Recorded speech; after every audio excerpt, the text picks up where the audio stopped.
Hello. Bonjour. Bonjour à tous. Déjà, Barbara, superstar. Hein. On l'adore.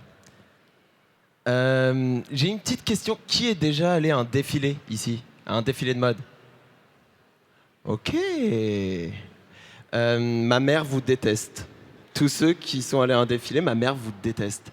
Parce que ma mère, elle a toujours adoré la mode, mais elle s'est jamais sentie légitime euh, ouais, dans sa passion. Elle s'est toujours sentie exclue de ce milieu qui est quand même vachement élitiste. Et du coup, moi, je me suis dit, je vais créer un événement où elle va pouvoir regarder les défilés, comme le faisait mon père en regardant un match de foot. Donc, un moment de convivialité, de joie, un truc solaire à son image. Et je crois qu'elle a adoré parce que c'était elle, la watch party qu'on a fait.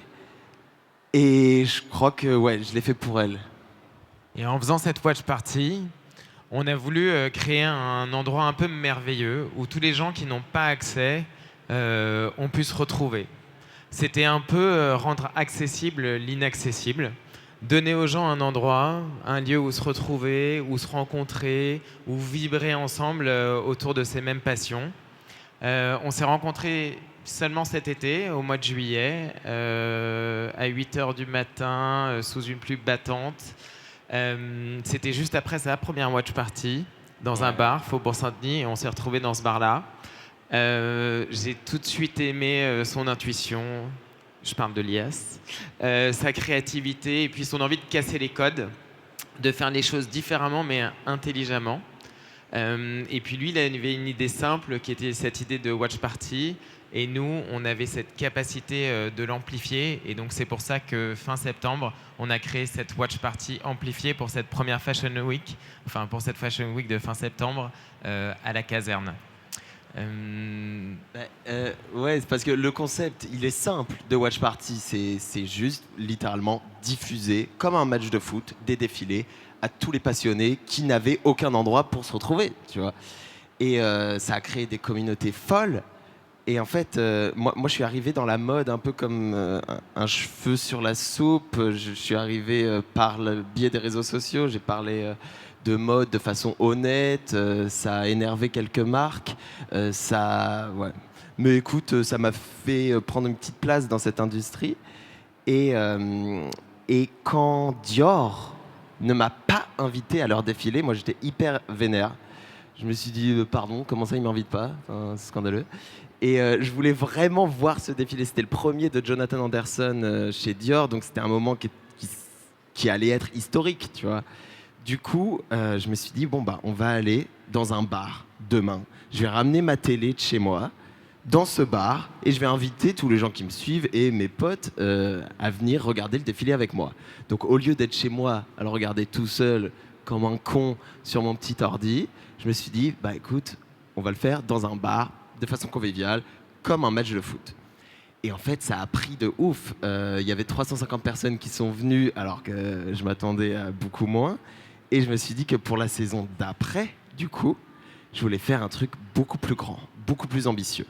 Donc, j'avais une idée en tête, c'était de reconstruire le MacBook sur lequel moi j'ai toujours regardé mes défilés, mon ordinateur. Donc, on a fait un MacBook géant comme ça, que Edouard m'a aidé à créer. Mm. Et Et- puis, quand on a créé ce MacBook, tout le monde nous a dit non, mais une Fashion Week, ça dure une semaine, vous êtes gentils, au bout de 2 jours, 3 jours, il n'y aura plus personne. Donc, ça nous a mis un peu la pression. Et puis, chaque jour, de plus en plus, il y a eu de plus en plus de monde. On y a cru collectivement. Jusqu'au dernier soir. Ça a créé cet engouement. Ce truc de ouf. Et le dernier soir, pour le show Chanel qui clôturait cette Fashion Week, la caserne était pleine et il y avait encore 2000 personnes qui faisaient la queue et qui attendaient pour entrer et qu'on aurait adoré pouvoir faire rentrer pour regarder le défilé avec nous. Mais ce qui est ouf, c'est que même les gens qui sont pas rentrés, bon là c'était un endroit clos, mais même les gens qui sont pas rentrés dans cette caserne, là on était je sais pas 2000, un truc dans le genre, plus 2000 personnes dehors, mais en fait ils regardaient sur leur téléphone parce que le truc c'est que ils voulaient juste se réunir autour de leur passion et ça n'existait pas un endroit comme ça dans la mode. Ça n'existait pas un endroit pour des gens qui ne sont pas sur la liste, tu vois, qui ne sont pas invités.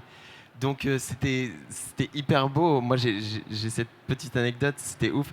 Il y a un mec qui m'a dit j'ai envie de venir à une watch party, mais j'ai pas de pote, je suis tout seul. Donc il m'a dit ça sur Instagram. Je me suis dit bon bah merde, on s'en fout, tu peux venir tout seul, il n'y a pas de souci. Je l'ai mis en story. Donc j'ai reposté ce mec ce qu'il m'a dit. Voilà, je me suis dit bon s'il y a des gens qui veulent y aller avec lui pour pas qu'il soit tout seul, voilà.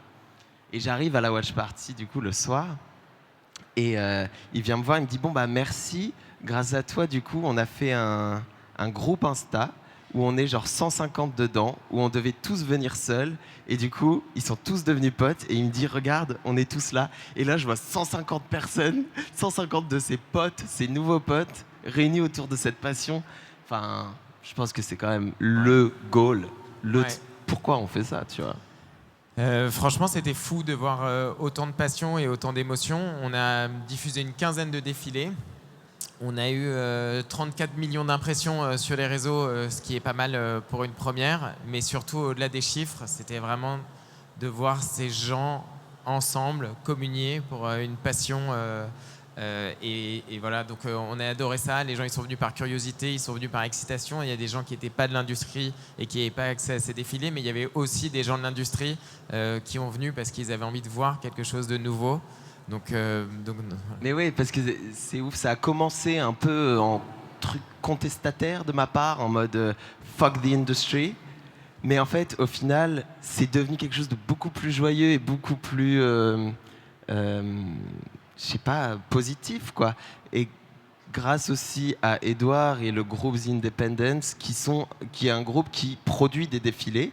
En gros, c'est eux qui sont derrière les plus gros défilés et qui s'associent à un jeune comme moi qui veut rendre la mode plus accessible. Je trouve ça beau, cette idée d'industrie plus contre industrie qui se rejoignent ensemble. ouais. C'est exactement ce qu'on a essayé de faire.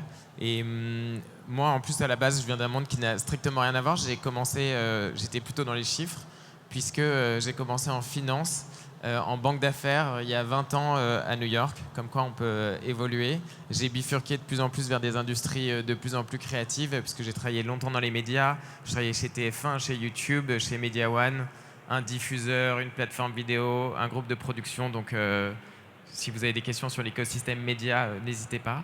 Et puis après, j'ai rejoint plutôt les industries de la mode et j'ai monté ma boîte. J'ai monté une boîte de conseil, j'ai monté une boîte de prod avec l'envie d'indépendance, de sortir de ces grands groupes. Et puis, même si j'avais envie d'indépendance, j'ai rejoint un groupe qui ne pouvait pas avoir un autre nom que ce groupe qui s'appelle The Independent, Les Indépendants, qui est un collectif d'entrepreneurs géniaux, de talents, d'agences créatives qui accompagnent les marques dans l'industrie, principalement dans l'industrie de la mode, du luxe, du lifestyle.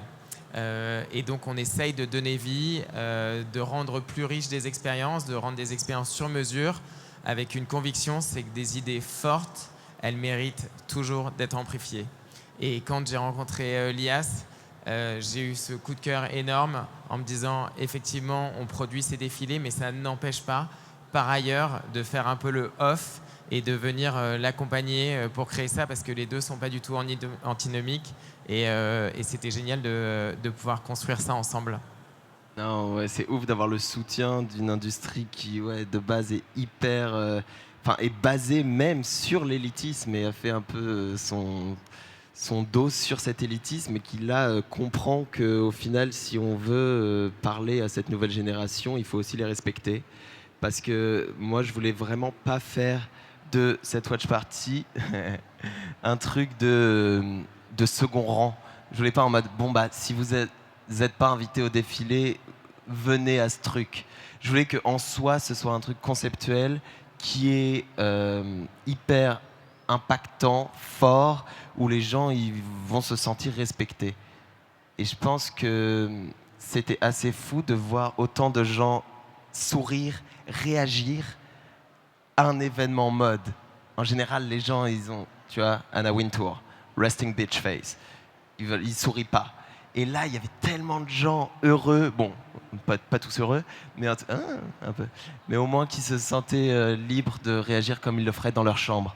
et devant ce géant MacBook. Il y a une anecdote qu'on peut vous raconter. C'est Elias, tous les soirs, il a animé, comme vous pouvez pas imaginer cette watch party, en faisant chanter les gens, en les faisant danser. Les gens, il y avait un niveau d'excitation qui était complètement fou. Mais que dès que les shows commençaient, c'est-à-dire que dès qu'on commençait à diffuser les défilés, il n'y avait plus un bruit. Mais c'était un silence religieux. Les gens, ils étaient en communion autour de ce défilé, ayant un espèce de respect total pour la création de ces maisons de mode qui font toujours rêver. Et donc, c'est incroyable. Et ce qui est beau aussi, c'est qu'on a vraiment voulu donner la parole à tous ces gens qui venaient. Donc à la fin de chaque défilé, de chaque diffusion de défilé, on avait un QR code qui s'affichait sur l'écran et chacun pouvait scanner et voter, donner une note à ce défilé, de 0 à 5 étoiles. Et après, il y avait cette note globale et les gens montaient sur scène pour expliquer pourquoi ils ont voté 1, 2, 3, 4 ou 5. Et du coup, c'était un grand débat, en fait, un truc hyper collectif, où tout le monde se rejoignait sur scène et expliquait pourquoi ils avaient ou pas aimé un défilé. Et je pense que c'est hyper important de sortir de cette ère un peu digitale pour toute cette génération qui a été bloquée, confinée pendant leur âge décisif de l'adolescence, de se retrouver dans la vraie vie et de critiquer, pas forcément sur les réseaux sociaux, mais en vrai, apprendre des autres, partager un bon moment, quoi. Ouais. Et ce qu'on retient, c'est que dans la création, voilà, quand il y a des bonnes idées et qu'elles sont dans l'air du temps, on a toujours envie de les amplifier, c'est ce qu'on vous disait tout à l'heure, et puis les faire main dans la main, ce qu'on a fait avec Lias.